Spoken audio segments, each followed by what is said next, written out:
Hola mis Naturlovers, ¿cómo estáis? Espero que bien y con ganas de saber más para cuidaros mejor. Soy María Bajilioz, dietista, coach y divulgadora, y estoy aquí en este canal para compartiros todo lo relacionado con la alimentación, aportando los mejores tips nutricionales y recetas fáciles y saludables. Hoy quiero hablaros de uno de mis alimentos fermentados favoritos del mundo mundial por su sabor, su poder probiótico y versatilidad en la cocina. ¿Adivináis cuál es? Los que me conocéis seguro que sí.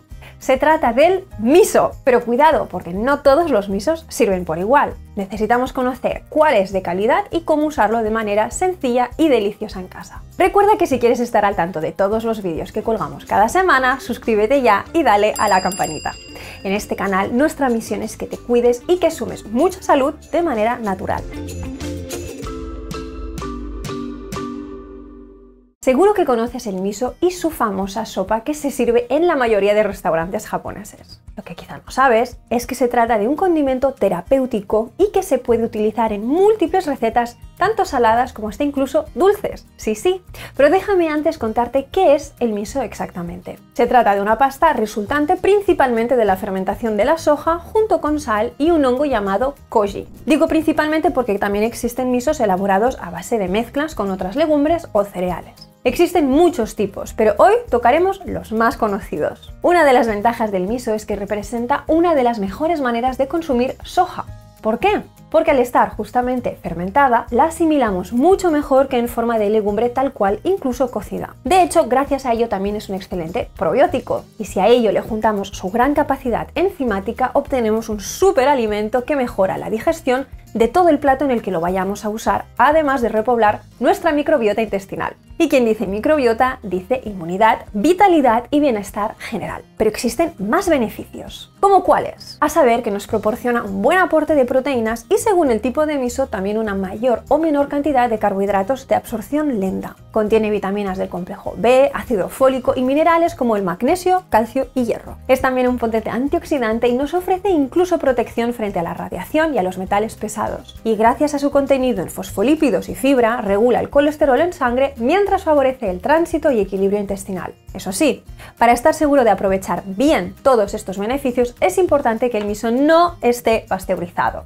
Básicamente porque con la pasteurización nos cargamos las enzimas y el efecto probiótico y vivo del producto. De ahí también que en cocina se debe usar siempre al final de una preparación, evitando así el someterle a cualquier tipo de cocción. Bien, y os preguntaréis, ¿ya qué sabe esta maravilla? Pues su sabor protagonista es el salado, pero es cierto que existen muchos matices de salado según el tipo de miso que utilicemos. Tenemos por ejemplo el shiro miso, elaborado a base de arroz, con o sin soja. De sabor es el más suave y dulzón, por eso casa con todo y es el más versátil. Es ideal, de hecho, para los que se inician con el miso. También es el más clarito de todos debido a su corto periodo de fermentación que suele ser entre unos 3 y 6 meses como máximo. Por eso, cuando lo comparamos al color oscuro del hacho miso, vemos claramente que este ha recibido más tiempo de fermentación, concretamente desde los 24 hasta incluso los 30 meses. Y a más tiempo de fermentación y más oscuro, mayor poder probiótico, aunque también mayor potencia y profundidad de su sabor. De ahí que recomiende el hacho miso para personas con un paladar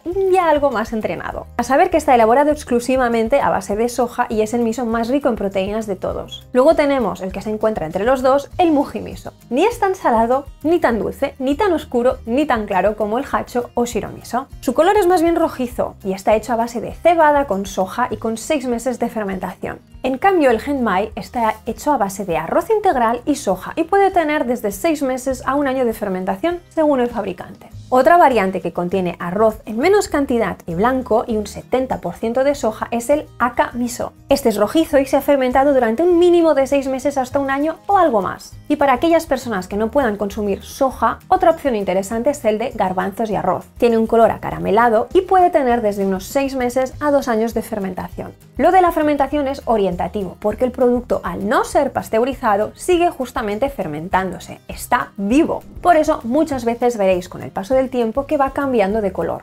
Es normal y de hecho eso significa que está aumentando su poder probiótico. Y eso es maravilloso. Como veis, el miso es un condimento muy especial. Ahora ya quizá entendéis mejor mi devoción por este gran producto. Y es que además está delicioso.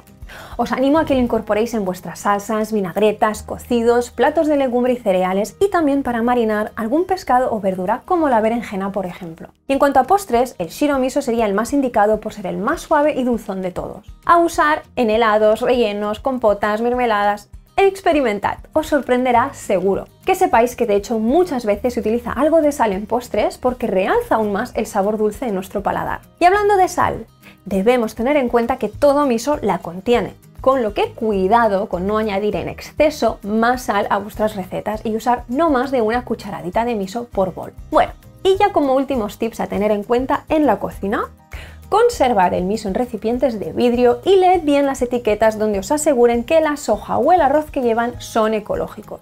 Y si pueden ser locales, mejor que mejor.